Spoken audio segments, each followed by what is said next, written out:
Okay, welcome everybody to our session this afternoon. I've just realised what everybody else has said is actually quite true. Once the lights go down, we can't really see you.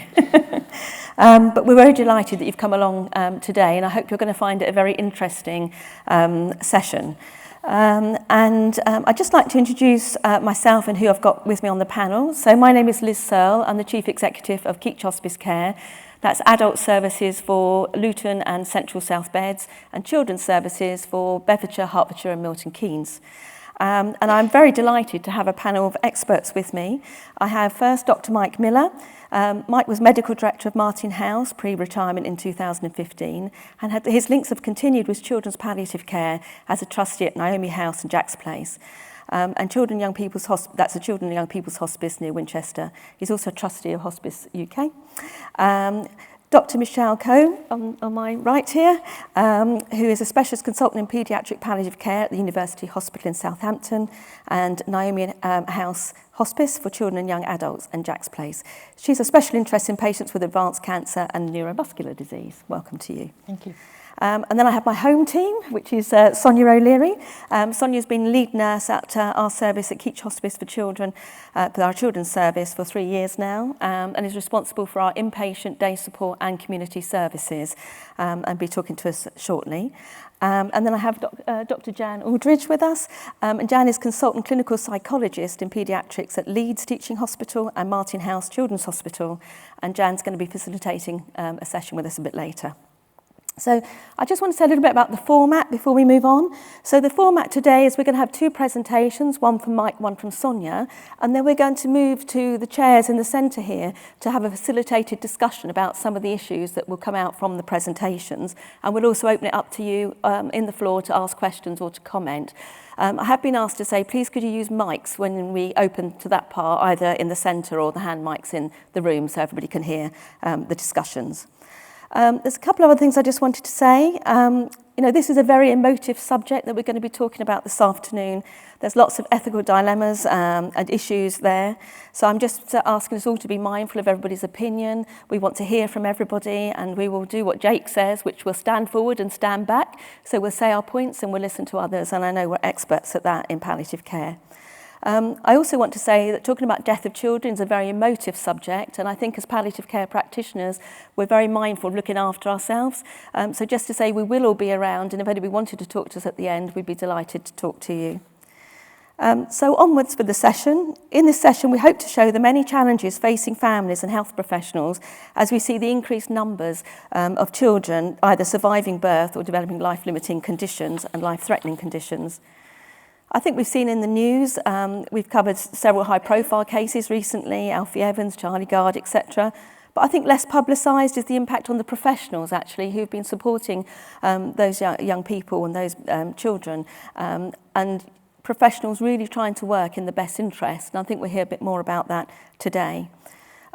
Just to set the context for today, because I think it's useful to have the bigger context, when we're talking about children with life-limiting conditions, we're talking about 50,000 around children in the UK. Those numbers have escalated much quicker than anybody expected.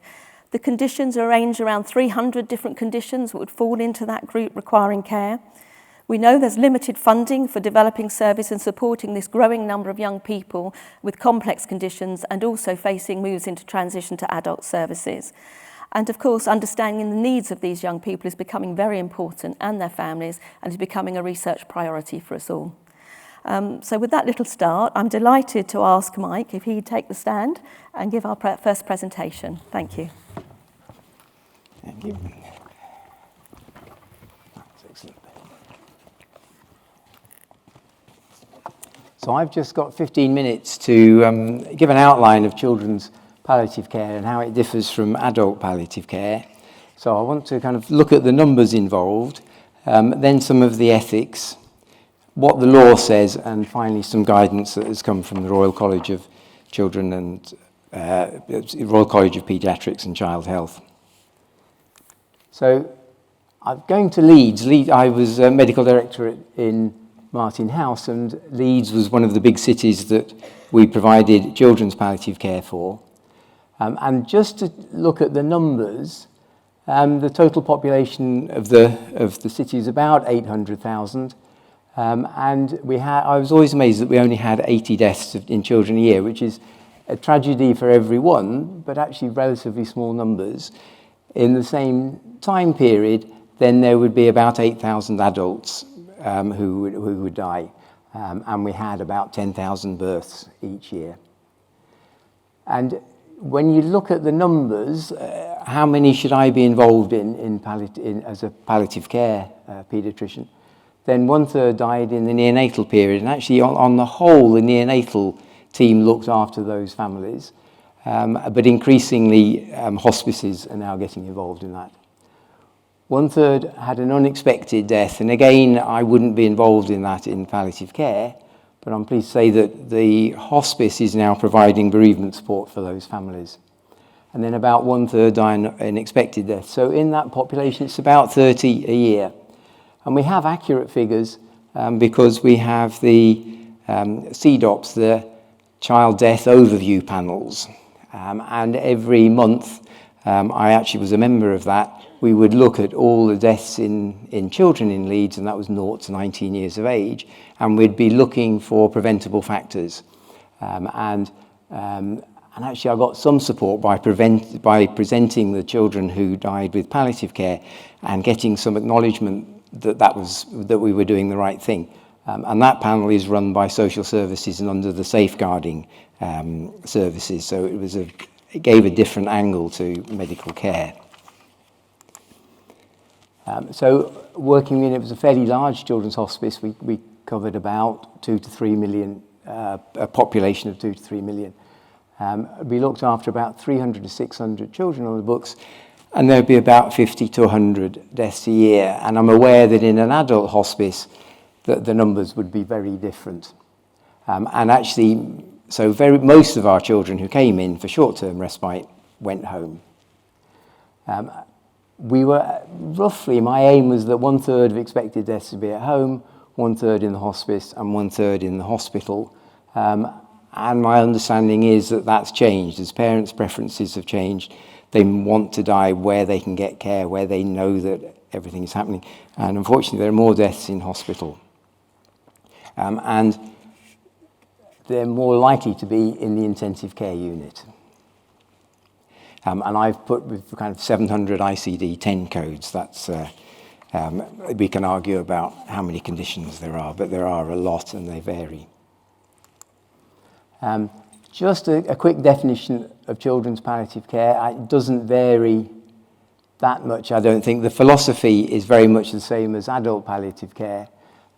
We kind of make from the point of diagnosis. And that's fine if the diagnosis is of a neuromuscular condition, which you know is going to be relentlessly progressive.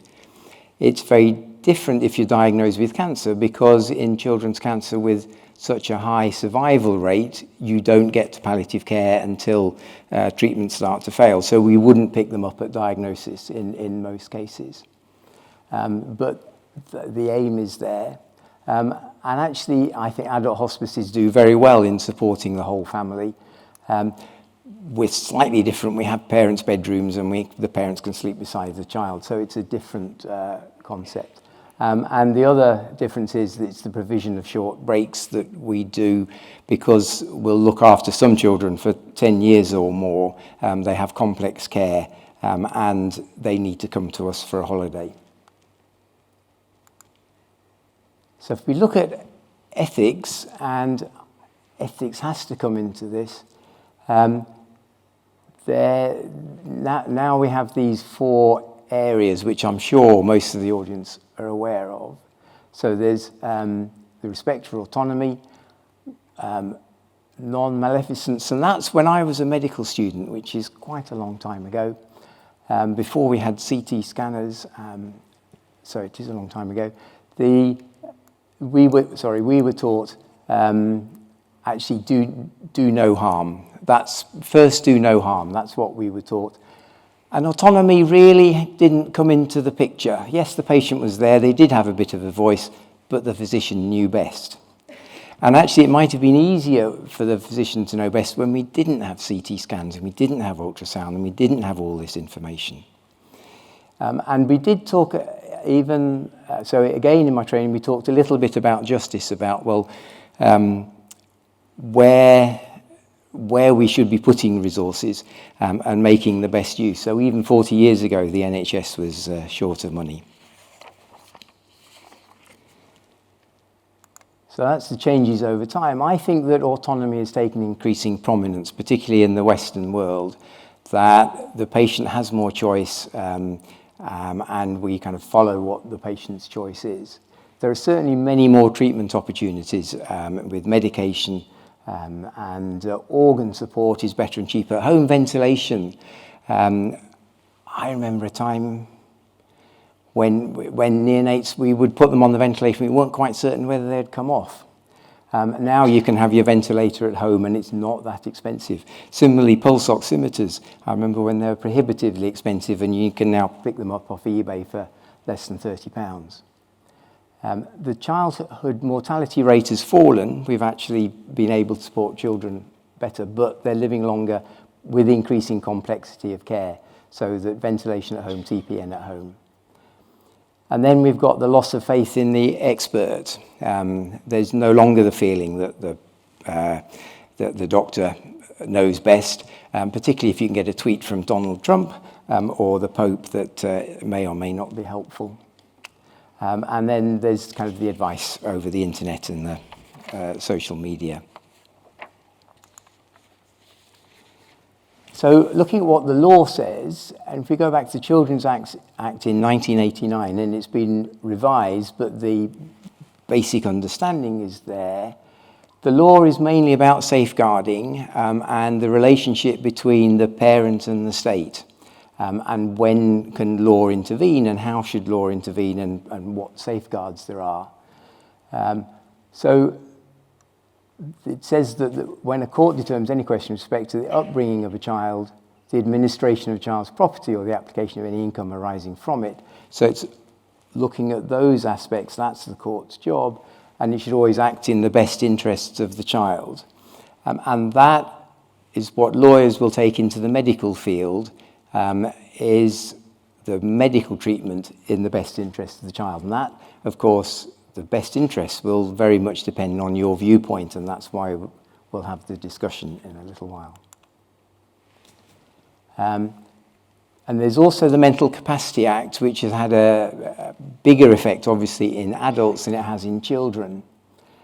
I remember going to a talk on the Medical Capacity Act, and somebody said, actually, as long as you've had good practices, then the Mental Capacity Act won't make much difference to you, at which point I switched off, unfortunately. And it is complex, and one of the difficulties is that you have children who will look after a child who has severe learning difficulties, and all of a sudden when that child reaches the age of 18, they're important people to consult with, but they no longer have parental responsibility. They no longer have their overall control and making full decisions about the child, and you need to prepare parents for that.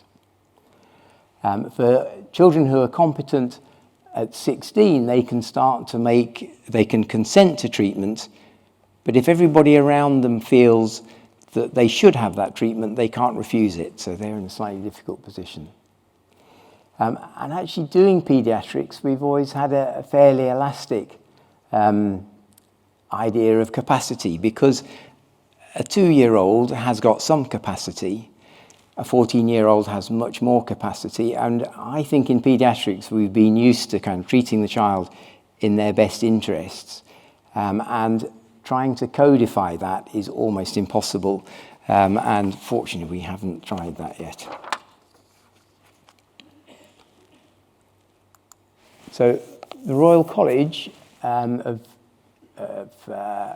Paediatrics and Child Health has brought out guidance, and this is guidance that effectively is like the GMC end-of-life guidance, but it has added emphasis on parental responsibility, disability, and the rights of the child.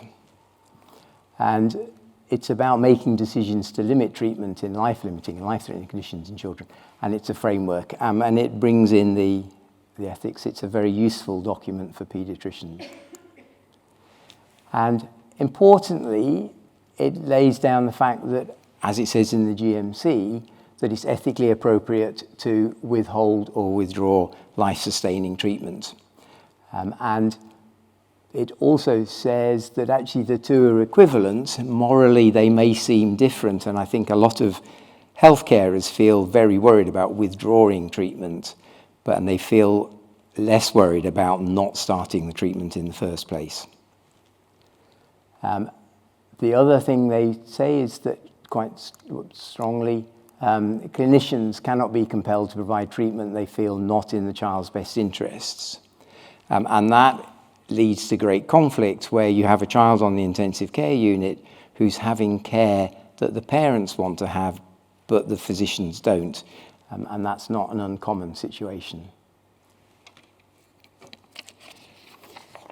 And I just had the comment that actually sometimes on an intensive care unit, you have a child who's been rescued and perhaps rescued several times. And I like the comment that being nearly dead is worse than being really dead.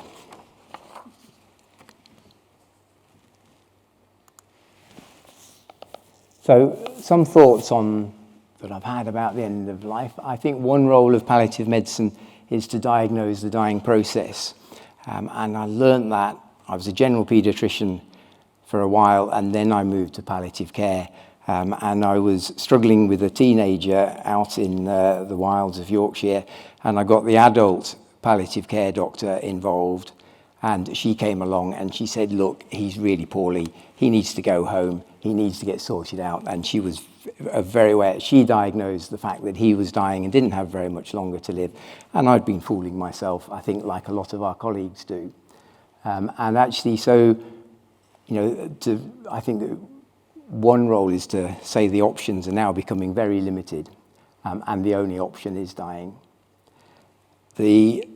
One of the things with death becoming rarer, I think a lot of parents feel that death is not an option, it's avoidable, particularly in children. Another issue we have is, does the duty of care to the child, to the dying person, I think reduces their dying, and that towards the family increase. So that because we're looking after the parents and we're caring for the parents, we may do things that are not particularly in the child's best interest. And an example of that would be if you have a child on intensive care and it's been decided that we're going to withdraw treatment, then very often, to support the family, we'll transfer the child from the intensive care unit to the hospice and we'll extubate in the hospice. And I think you could argue that actually that's in the family's best interest, and I've got no doubt that for the greater good, that's the right thing to do. But I'm not certain it's strictly in the child's best interest. And then I think it's just death is the inevitable consequence of living. So it's the child kind of lives in their own landscape. There was a time when pathways were all the thing, and I used to say, I really don't like pathways, but I do like landscapes. And each child is in an individual landscape, and family is there in a landscape, and you have to treat it like that, and it can be very difficult, as we're going to hear. Thank you.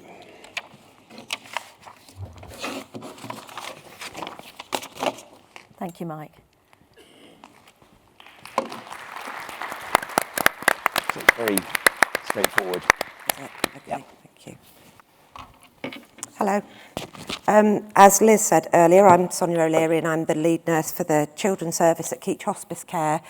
And I'm here today to just try and emphasise some of the points that Mike has made across the landscape of children by utilising 2 case studies of children that we've cared for at Keech.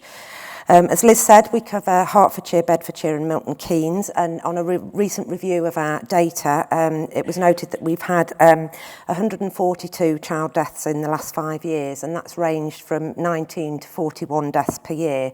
By adult standards, relatively small numbers, but each of them potentially bring their own challenges. We see a year-by-year increase in our caseload and a definite increase in oncology children being referred to us. Approximately 26% of deaths take place in the hospice of the children that we care for, and 74% of those deaths are in the community, and that includes in hospital as well. a quarter of the deaths that we've seen over the last 5 years have been in the under ones age group. So, what am I pointing at to click? So I've gone with child A and child B just to try and keep it anonymous and make a comparison. So child A was the second child of a family living locally to us who had an antenatal diagnosis of hypoplastic left heart syndrome with mitral stenosis, aortic atresia and tricuspid regurgitation, which in hypoplastic left heart is a poor prognostic indicator. Through the antenatal scans, there were some other noted concerns, which included enlarged ventricles in the brain, a small degree of hydrocephalus, an exomphalus, which is when part of the bowel protrudes through the umbilicus, so is on the outside of the body, and some bilateral kidney abnormalities. So at first glance, from the scan point of view, things were not looking particularly good for this child. So the family were actually referred to us following the 20-week scan. So we met mum and dad and we met their child of the time quite a way in advance of the birth, which for us is generally quite helpful because it gives you the opportunity to get to know the family and for them to get to know you, but actually also time to talk about what their expectations are. So whilst they're given a viewpoint from the obstetric team and the gynecology team, and then paediatricians get involved early on, actually to have a potential parallel plan with palliative care in mind when things are looking so difficult is preferably the right way forward, not necessarily for everybody. And I think one of the things to point out, although Mike's made lots of very positive comments, I think one of the things when you're working in children's palliative care is bearing in mind the decisions that families make. They're the decisions they have to live with for the rest of their lives, regardless of the outcomes. And I think even though there are times when you feel that some of the decisions might not be in the best interests of the child, equally you have to support the families within their decision making. So with this particular family, as I say, they were referred after the 20-week scan. The family came and had a look around Keech when they were ready, but our community nurses went out into the home and started developing a relationship and talking about our services. As a consequence of that, the family actually then invited one of our nurses to go along to the antenatal appointments with her. So the nurse not only heard what the family were being told, but were also seeing the impact of the information that they were being given, but having heard it, were then able to explore that with the family when they were ready. So there were numerous discussions regarding potential options for treatment, and one of the things that this family were particularly focused on was about having the need for hope. So for them, although they knew that the prognosis was poor and things weren't looking great, they couldn't give up hope, but actually to be alongside them while they were able to have these open conversations actually worked in the long run for them as well as for us. We'd also managed to start some memory work in relation to the potential that this little one might not survive birth, and actually do some work with the sibling in anticipation. So he was born by elective C-section just before 37 weeks, and in actual fact his condition was much better than anticipated. Mum had some of her own health problems and did have gestational diabetes, so despite all the anticipated concerns, he was a healthy 8-pounder. And a text from Mum within a few hours of his birth said, "He's very large and he weed all over the surgeon, so the kidneys are looking fairly reasonable at this time." Which we were obviously quite relieved. He was noted to have a couple of other things obviously wrong with him, as well as the exomphalus, so the exposed bowel, also noted to have extra digits on his hands and feet. But we were aware that we weren't clear at that point what the actual diagnosis was. So he seemed to hold his own for the first few days and went to theatre to have the exomphalus repaired at 4 days. And from there was transferred to the cardiac intensive care unit with a view to potentially doing first stage surgery for his hypoplastic left heart. I'm not an expert on that, but I knew they do, it's a 3-stage palliative approach is the usual approach for hypoplastic left heart syndrome. He did initially cope very well with the surgery of the repair of the exomphalus and was extubated but remained in intensive care. But actually over the next few hours deteriorated very quickly and required reintubation on the same day. He remained ventilated and first stage palliative surgery was planned. Throughout this time, that connection was maintained with us at the hospice, actually mainly through telephone calls and text messaging, which was the family's preference at the time. But to know that they had that communication was really helpful to them. Half an hour before he was due to go for the first stage of surgery, they got the genetics back. And the genetic diagnosis was trisomy 13, which is Patau syndrome. And not many babies survive with Patau. They usually die within days to weeks, and about 5 to 10% of these children live past the first year. As a consequence of the diagnosis and actually the severity of it, a quick MDT was convened with the staff at the tertiary centre and including the parents, and the decision was made there and then to abandon surgery and that he was for palliative care only. He was transferred to Keech the next day. Unfortunately, because of the respiratory problems, they were unable to get him off the ventilator. So he came to Keech, at which stage he was 13 days old, accompanied by a doctor and an advanced nurse practitioner from the tertiary centre, and he was compassionately extubated at the hospice. There was a symptom management plan, there was an emergency care plan. We had everything prepared for them to arrive and for things to go as smoothly as possible. The other thing that we had was a parallel plan. So should he survive, there was already a cardiac appointment arranged for a later date. And I think that was about the not giving up hope for the family, that they knew that people were thinking about the wider perspective for them. So on arrival at the hospice, the cardiac drugs were discontinued and the endotracheal tube removed. The family were then able to spend some time in the room. Their little boy was brought in, both sets of grandparents came in, and both mum and dad's siblings came, and they actually just had some time together in our large room where they were able to just spend time with this little baby without tubes and wires, and enjoy some time and take photographs and just be a family, I think was the thing for them particularly. We also did some memory work with the older brother when he came, and we did some hand moulds of him and the baby together, for which the family are actually very grateful. So the little boy survived for 5 hours and 50 minutes, during which time the parents were able to cuddle and hold him without all the tubes and the wires. Mum was able to offer breastfeeding and comfort measures, which was what they wanted. They actually wanted time alone, and they didn't let us know that he died until half an hour after the event. Following that, they spent some time with the staff, and they were able to bath and dress him and place him in our cuddle cot, which is a cooling mattress and a cot. And the parents remained at the hospice overnight with the baby in the cuddle cot beside them. And they slept, which we were grateful for them that they were able to do that.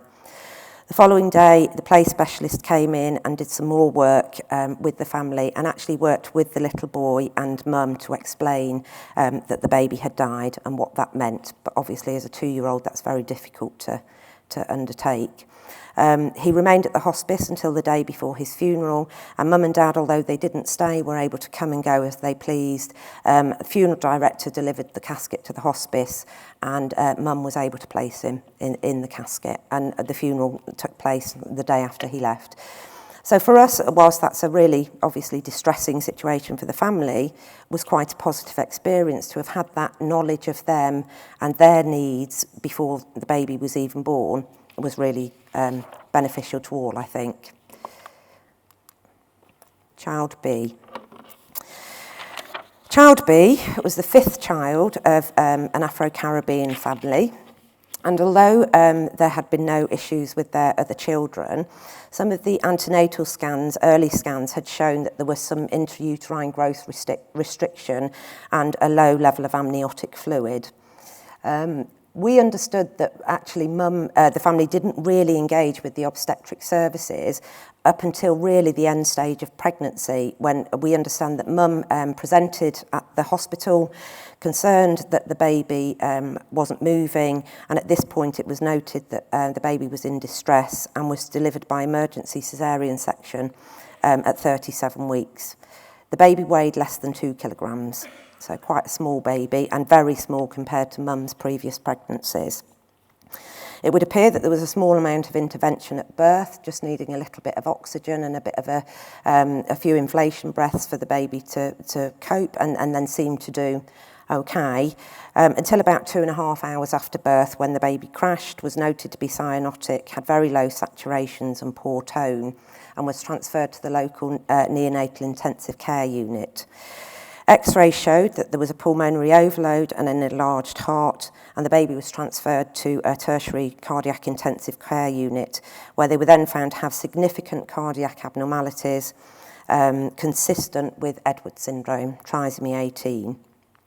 Edwards syndrome is one of those conditions which is rare, but we actually in palliative care see quite a lot of. And usually if the baby survives birth, which is around 50%, I think, will survive to around 1 month, and less than 10% will survive to 1 year of age. There are extreme examples. I know of of girls, particularly with Edwards syndrome, surviving into their teens and 20s, but it's very unusual. It was also noted that this baby had a cyst in its ileum, and a laparoscopic repair took place at 2 days old. The baby was ventilated, as I said, on transfer to the cardiac intensive care unit, and over the following days they had numerous unsuccessful attempts to try and extubate the baby. The pressures that were required to keep ventilation were very high, and it was feared that actually the outcomes for this baby were not going to be good. Once the diagnosis of Edwards had been confirmed, the decision was made not to offer cardiac surgery, which is actually in keeping with the general approach to Edwards syndrome, because cardiac is a very much part of the condition. We're led to believe that the family were involved in these discussions, and at that point an urgent referral was made to us at Keech when the baby was 11 days old. A couple of my community nurses went to the tertiary centre to visit the family, actually got there to be told that the baby was being extubated that afternoon because it was felt that a transfer on ventilation was not an option. So it all happened very quickly, really, but I think both for us and for the family. But the nurses that went spent some time with mum, and we're fortunate enough to have a 360-degree tour of the hospice on our website. So we were able to show mum that and give her an impression of what the facilities look like in advance of potentially being transferred. As the decision had been made to extubate the baby that afternoon, the mum had decided not to be in the hospital and went for a walk, and Dad was at home looking after the other 4 children, so we didn't actually meet him at that stage. Compassionate extubation was performed, and although the parents were not present, it went ahead, and the baby survived, much to the surprise of the medical staff. So she was transferred to Keech the next day. We were told, or the reason for transfer was for end-of-life care, and she came with an advanced care plan and a do not attempt resuscitation order. The advanced care plan then transpired to really only just be another written document saying do not resuscitate, which we felt was a real shame, because obviously the opportunity to have the discussions around planning and what the family would like, there just wasn't time for that to happen. But the specifics were that should she deteriorate, she was for oral suction and morphine if distressed. There was no parallel plan, there was no follow-up plan, and it felt a little bit like, there you go. And I think for the family, it probably felt a little bit like that as well. So they arrived with us on Friday lunchtime. All the family came in, we got them settled and just tried to spend some time, for them to understand what was available to them, where they could go. And actually the siblings came in and they just went wild. I think mum had been away from home for almost a couple of weeks. They were running round, they were playing with all the toys. It was actually lovely to see them in the environment.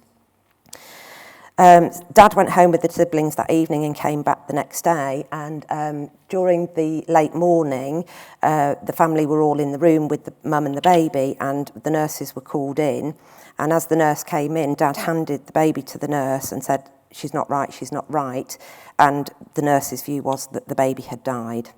So she said to the dad, I'm really sorry, she's gone, and handed her back with a view to him being able to cuddle. And Dad started to resuscitate her. And Dad resuscitated her for 10 minutes. And he got her back. which was a little bit of a shock to all of us, really. And the nurses were kind of, what do you want us to do? And actually the family weren't saying, we want you to do something. They took it upon themselves to carry out the resuscitation. So obviously that then created a situation whereby we had expected end of life, and that's what we felt we'd been presented with, and then the situation and the decisions were reversed, really. So that's the end of life care, or not, as it were.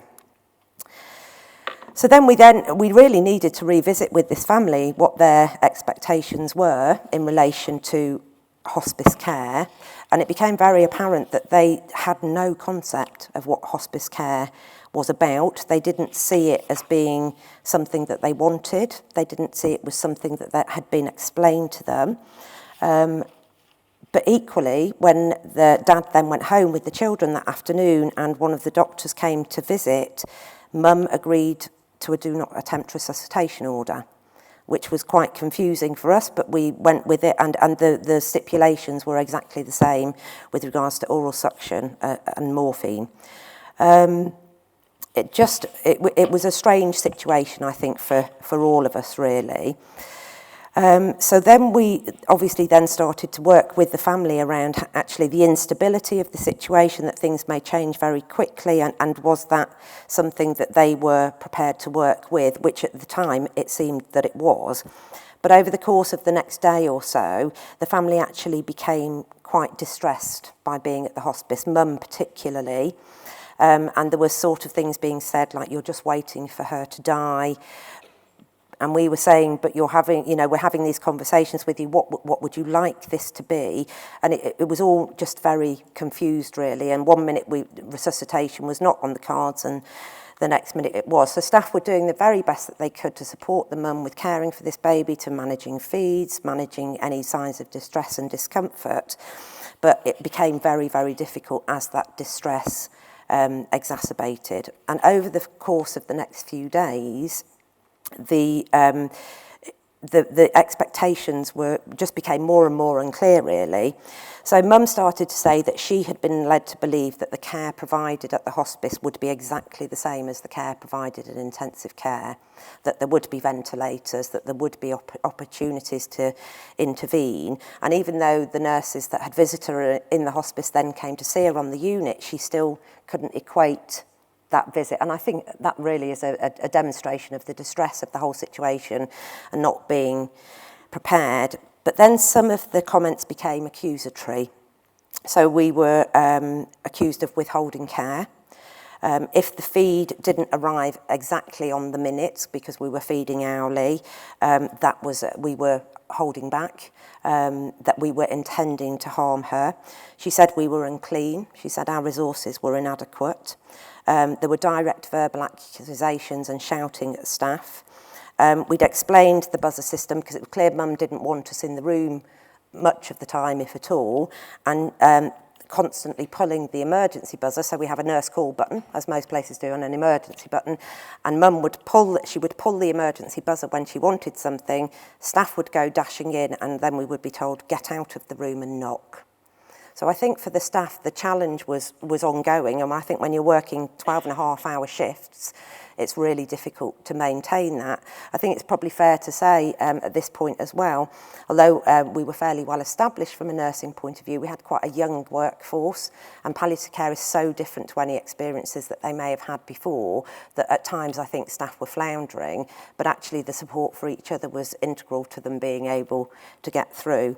And despite the accusations, despite the distress, people were working as closely as they could with Mum and spending time with her to talk through what it was that she needed. But it was a roller coaster. It was a roller coaster for her.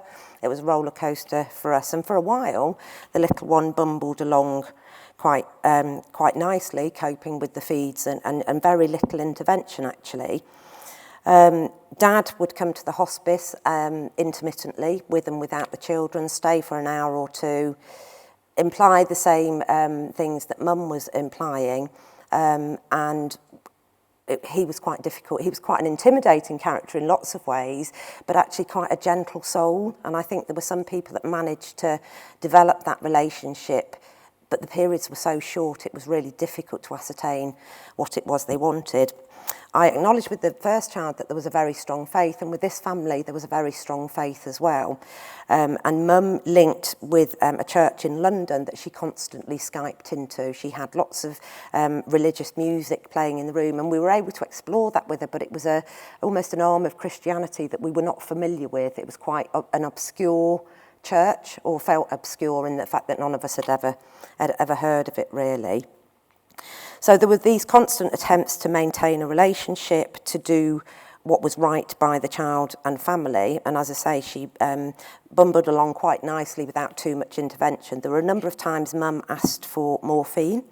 And despite the constant pressure that the staff felt, they were able to maintain a clinical perspective and assess the child clinically before agreeing what the right steps were in relation to symptom management.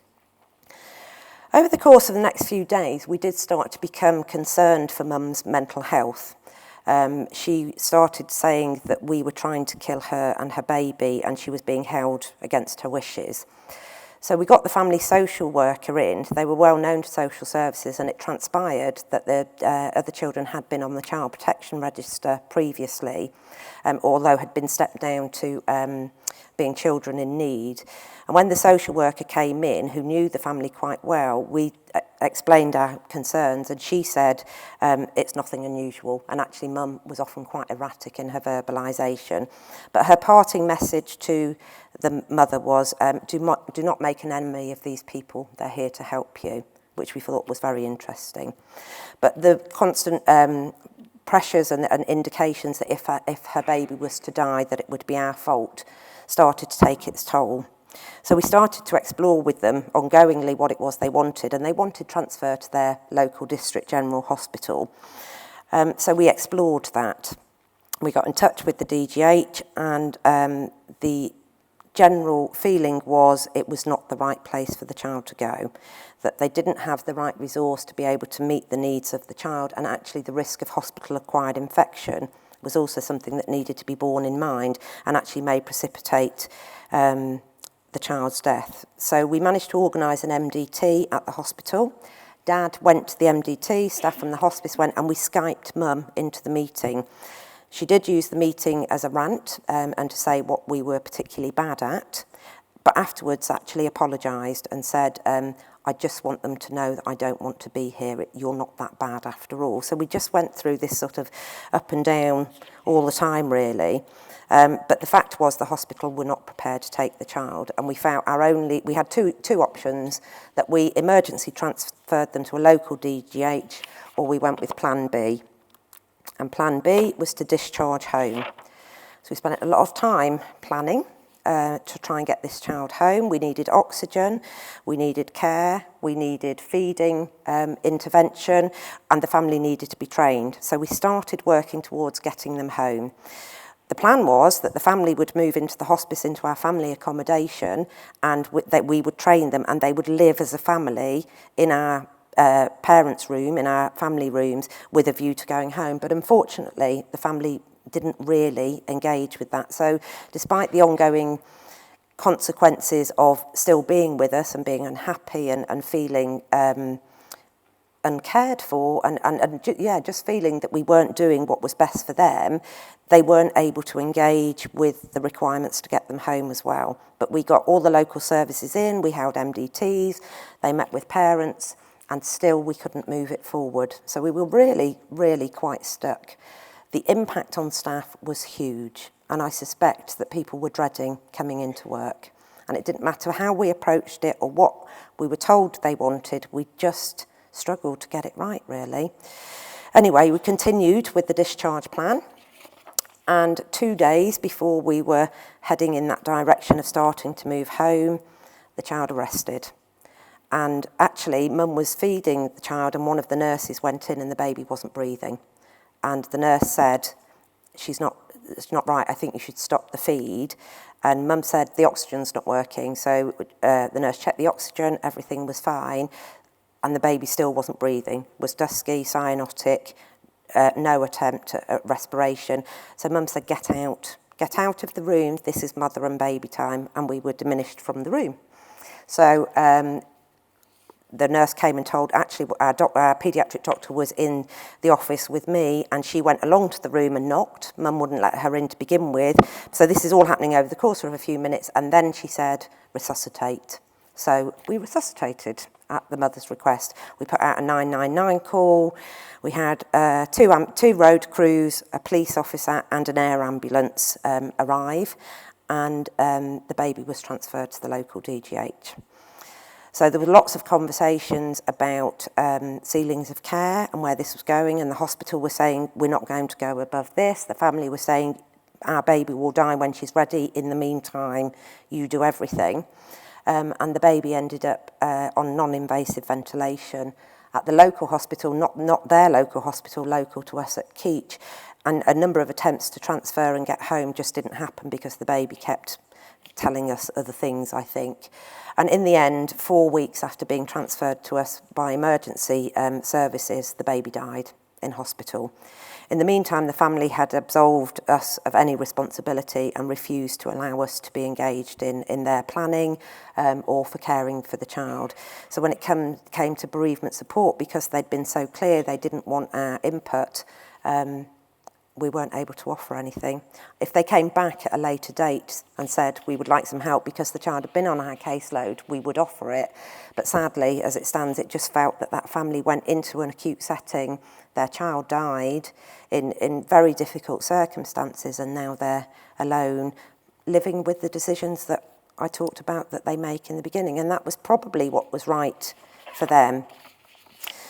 So I think on the back of one very well-run case, if you like, and one that was a bit more difficult, there are probably a number of key discussion points which we'll pick up as part of the session, but I think communication is key to everything. It's key to everything that we all do, isn't it? It's communicating with each other as professionals, but actually our responsibility for communication with the family in all sorts of circumstances and having those very difficult conversations.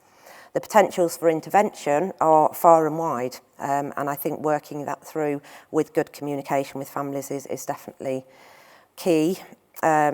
Decision making, involving families in decisions and them understanding the decisions that they've made, but actually when decisions change, how we manage that as well. Working together for us as professionals, whether that's acute, community, voluntary sector, in situations like both of these, it's actually absolutely imperative, and parallel planning, which is something we always try and work, because I think anybody that's worked in a children's hospice will have had a child transferred for end-of-life care who then doesn't die, and sometimes that's days, weeks, months, and on occasion years, and the parallel planning is particularly pertinent then.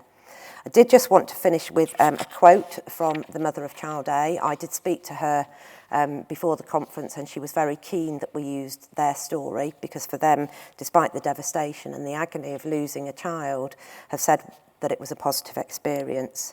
And she said that we had given them the peace, support and space at the most painful time of their lives, and perhaps most importantly, some time and normality as a family in those precious last few hours. Thank you for your time.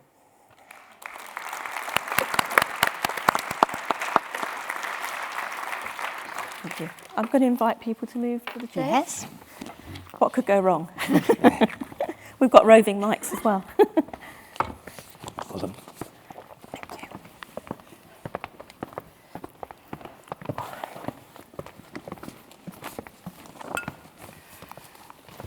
Well, we feel like one of those late night TV shows that nobody stays up to watch. But we've got about 20 minutes, and we're going to start to discuss some of the issues that Mike and Sonya have flagged up, some wonderfully contentious issues. So we hope we will start off the discussion with each other, and then we hope to open it up and other people join in. If there's anything burning, do interrupt us. We're happy to be interrupted, take questions from you. But the plan is we begin it. And the first topic on the list that is usually flagged up in most NHS surveys as the most usual cause of complaint is communication. and Sonya flagged that up. And it's such a big topic. We could think of small aspects of it, big aspects of it, and we're going to talk about communication. But one small bit for me, while we all get our thoughts together, is thinking about the actual language we use. What does it feel like to relatives, to family, when we talk about withdrawal of treatment? What does it talk about when we're limiting treatment? It seems quite a negative way of putting it. Is there a more positive way of talking about moving to comfort measures or palliative care, or moving from active treatment to supportive care? But what about the small words we use? What about the language we use in these contexts? Sonya mentioned palliative surgery. What does that mean to families? So for me, I was thinking about our actual language we use. I wonder what other people think about communication. Anyone who knows me knows my bugbear. This is one of my major bugbears. And even just that thought, when people say we're moving from active treatment to palliative treatment, it brings me back then to what Mike said right at the beginning about the definition of palliative care. Actually, palliative care is active treatment. I mean, God knows, I'm really busy forward planning all the time. So, and I think you're right, because the language we use sets people's expectations about how we approach death and dying. Because we have to talk about death and dying, and those words are difficult to use, but I've done palliative care for 12 years, and I still force myself to use them, because that is what we're talking about. But actually reinforcing the idea that the child is still being actively cared for. Yes. In a very proactive way, and we're not moving away from active treatment. We might be moving away from treatment that aims to cure, but we're not moving away from active treatment. So I agree, words are incredibly important, and never withdrawal of care. Yes. Withdrawal of life-sustaining treatment. I don't use the term withdrawal of treatment either, because I'm still treating them. But parents do pick up on this. Yes, they hear the words. Yes. I mean, I think I might say, I think we're doing too much. We're striving too hard to keep your child alive, and this is not what your child wants. And the decision about the family, I think it's really, I try to make it my decision or the child's decision that the death has occurred. It's actually something that the family have to agree with and support, but not, you try and make it not the family's decision. Yeah. And I often say, especially when it comes around the resuscitation discussion, I say this is not a decision that we're being asked to make here. If the child's heart has stopped, they've dropped their blood pressure, there is no decision to be made. Yeah.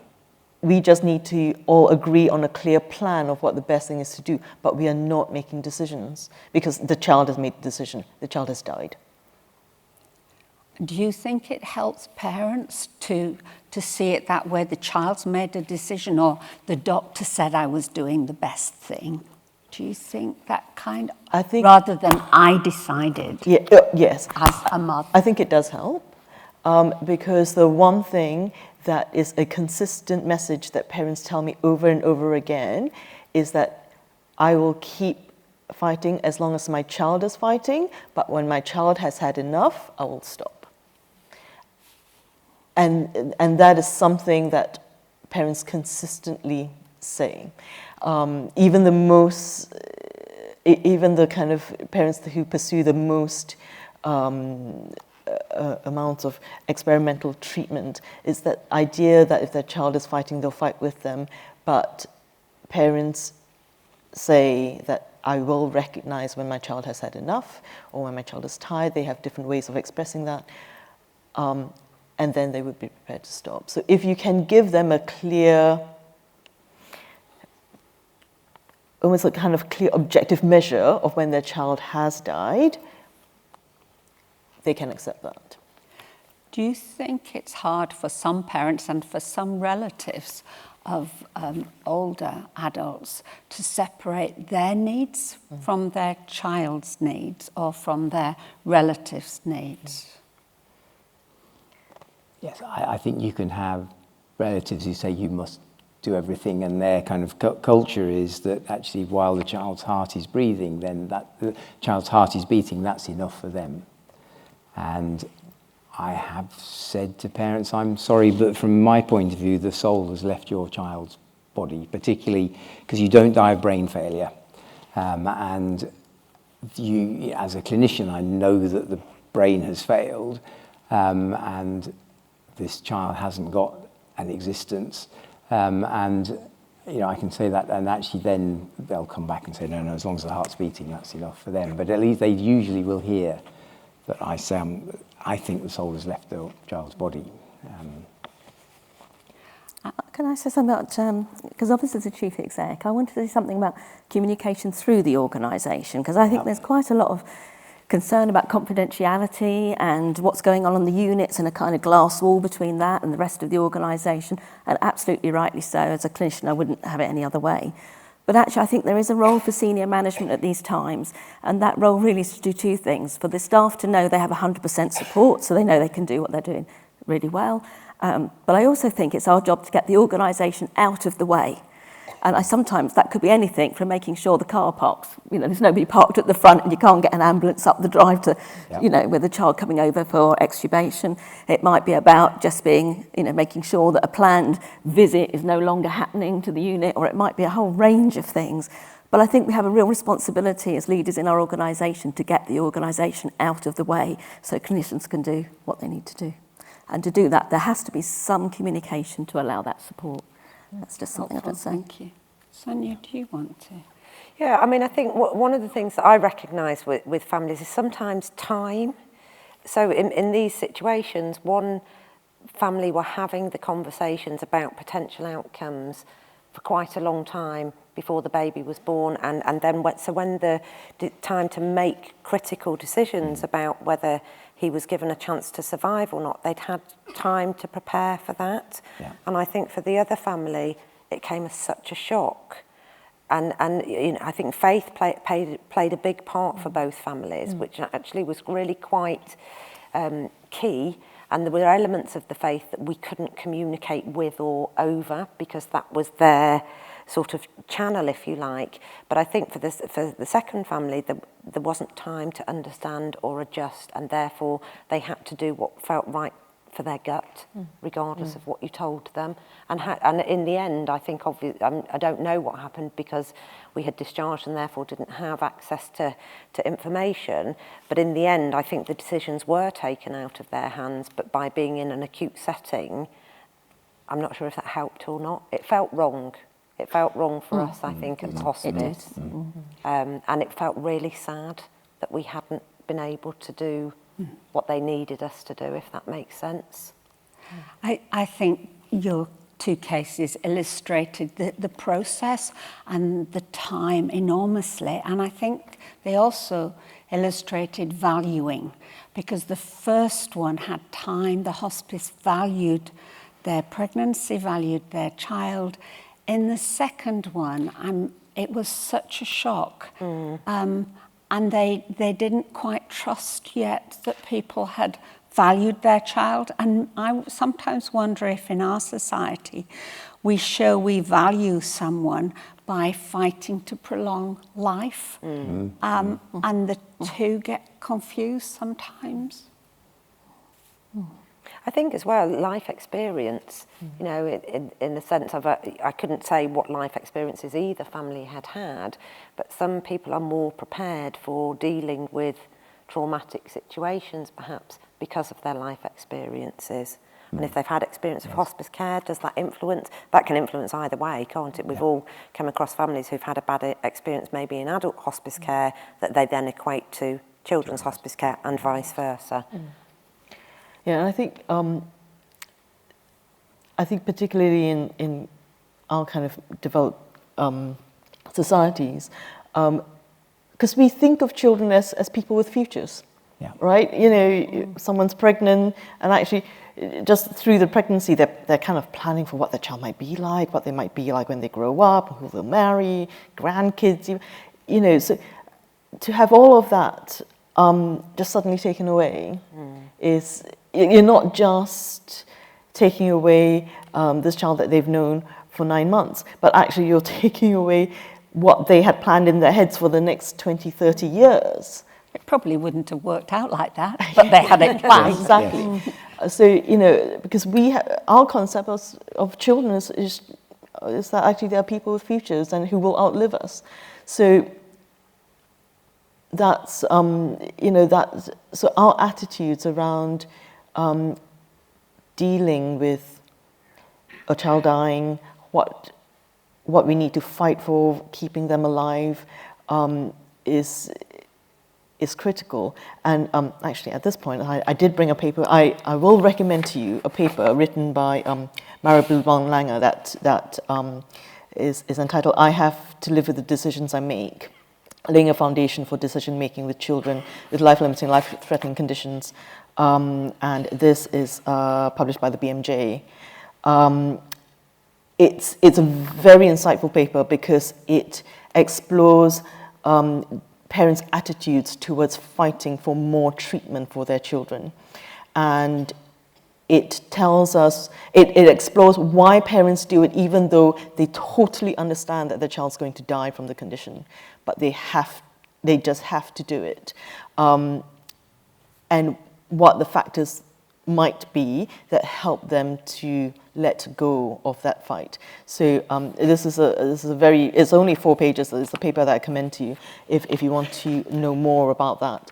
But it has to do with this idea that you're fighting not just for to keep your child alive, but for what their future means, and how quickly as well parents can adapt to their child's illness, and what this, even if it's a very disabled child, it's a child who effectively needs high dependency care or intensive care to survive from day to day, parents adapt to that as a new normal very quickly.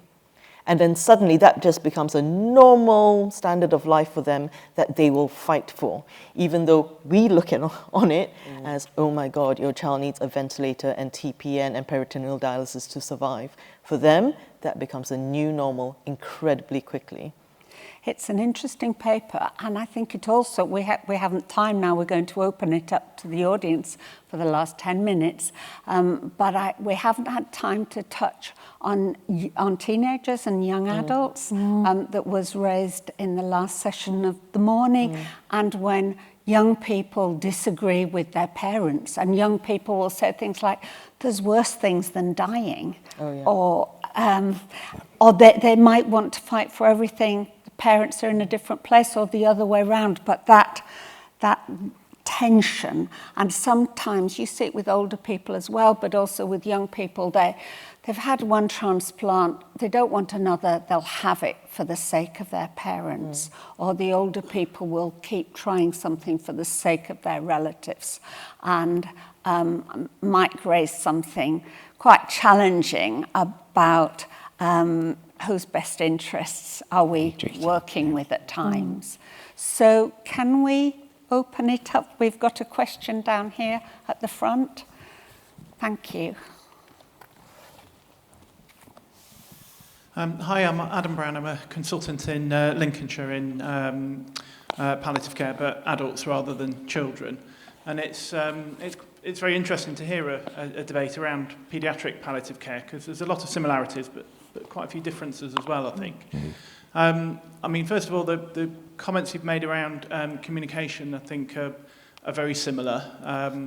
I think we often see it in the hospital that teams come and tell us, well, we've made them palliative, or we've made them end of life. And we have to challenge that and say, no, you haven't. Their condition has deteriorated to the point where that has happened. All you've done is recognise it eventually. But you haven't made them anything. You know, you don't have that power. And so trying to, the use of language that you get and the way that can colour how people think about things. I think a lot of the Liverpool care pathway nonsense was all about that. Well, they were fine until we put them on the LCP and then they died. So, no, that's because we didn't explain what was happening properly. The bit that sort of stands out from the second case is what the thinking was with the attempt to resuscitate the second time. Because in adult palliative care, you know, in a similar sort of situation, that resuscitation attempt wouldn't have happened because it would have been very clear from the outset that we don't have anything to achieve by this. We can prolong your dying process. We can perhaps make it so that you die next week rather than this week, but that's the best we've got to offer. That isn't a positive treatment. That's a negative. You're doing more harm than good by doing that. So we wouldn't do it. And we would be very clear about explaining to the patient and their family or whoever why these decisions are made, and you offer the second opinion and all of that sort of stuff. But there wouldn't be an occasion where we would do it for the sake of the family. And it feels, from the way you described it, like we resuscitated on the basis of the fact that that's what the family wanted. And we also did it after 10 minutes when she'd had the time to sort of get her head around whether that was what she wanted or not, which is the worst thing you can do for a resuscitation. Well, no, it certainly wasn't 10 minutes. And I think 10 minutes was the first time when Dad started. And I think because that it was such a challenging situation, 24 hours a day, it was so accusatory. Mum told me herself, I'm keeping notes. She waved a bundle of notes on everything that everybody says. And I think it just felt so out of control, and we weren't able to move it forward in any way in relation to allowing the child to die naturally. And even though there was this yes, yes, yes from the parents, when it came to it, it was very contradictory for us. And I think we were just left in a situation, you know, and we do see that where families panic, when in the community, it's not wholly uncommon for a child to be receiving end-of-life care, to be on a syringe driver, for us to know it's coming. And then when the child dies, the family panic and ring 999. And in some cases, that sets off a rapid response because the process, we can usually stop it once it's started. But it's that moment of the family needing to do what they need to do in the community. And I think we were just so challenged by the whole situation that we didn't feel able to, when she said resuscitate, to not go with that. I think it's... Which is hard, I get it, and it wasn't the right... Would you have done it differently? I'd like to say that we would. I'd like to say that we would, but I think it was so challenging for such a long time for the staff in the moment. They did what they thought was the right thing, and that was to do what the mother asked us to do. And that included the doctor, actually. It was a difficult... I would like to say that we would be able to get to a point and say, we will not. And that was certainly the intention, but living it at the time it's quite difficult to say. And you have to remember that these are, as I said earlier, quite a young workforce. And although there's some experience there in the moment, actually the most senior nurse on the shift was a band 5. And she followed the direction, and that's what we did. A very honest response from Sonya. Your point about the support of the senior team is really important. And thank you for making the point about reminding us of talking to families about prolonging the dying rather than helping the living at that stage where prolonging the dying. Thank you. There's another... Thank you. I mean, clearly respect for what you do. It must be awful. I'm Chantal Maestri. I'm an adult palliative medicine clinician in an acute trust. And I wonder if we're thinking about the little words. My ears alerted to the words, Mum agreed to a DNA CPR. It's not a patient or a patient proxy's decision. It's a highly interventional procedure, and we explain what the right treatment is. I don't think we request an agreement. Certainly in adults, it would be wrong. No one can opt into more treatment than is reasonable for them by law. And I wonder if that family came back to you now and said, you know, our baby went through hell in that last month, going to hospital, having all these interventions. You contravened Article 8 of the Human Rights Act by intervening when you knew it was futile, but we didn't understand. The responsibility is on us as clinicians, isn't it? No matter what hell you go through. And I know that sounds like I think it's simple. I don't, having watched Charlie Gard and all the others. But it seems to me there would have been recourse to other actions, and whether you go wrong at the beginning if you ask agreement rather than informing of options. Yeah, and I agree with you on that, which is why my language with parents around the DNA CPR is that I inform them that actually this is not a decision to be made, really. This is a, if we find ourselves in an arrest situation, then I'm making a plan for what should and shouldn't happen. It's to take away that responsibility of making a decision. But I think probably the difference between pediatric and adult medicine is this sense that parents have that they are effectively the patient or the patient proxy, and that their wishes should, and this certainly is more and more the case, their wishes should override whatever the clinical recommendation is. It is our responsibility to push back against that and to be really clear, but I think we work so hard in pediatrics to make it a joint partnership in terms of whether it's treatment decisions, withholding or withdrawing various forms of treatment, that families find it quite difficult sometimes with regards to the resuscitation or the escalation plan if their wishes are not given great weight or even override the medical recommendation. Usually with enough time, with enough explanation, you can get, we can get good joint working, a joint plan together. But I think certainly increasingly parents feel that it's my child, you should do what I say. Thank you for reminding us. We're into our last minute and we've one more question over here. Thank you. I'm Katie Jerram, Adult Palliative Care. I was just following on from what you said, really, and picking up on something that you said earlier about having to live with the decisions that parents make. Do you think we make it harder for parents if we're asking them to make those sorts of decisions, or they feel that they've got to make those sorts of decisions? Would it be better for them if the decisions came from the clinicians? Mike, Michelle?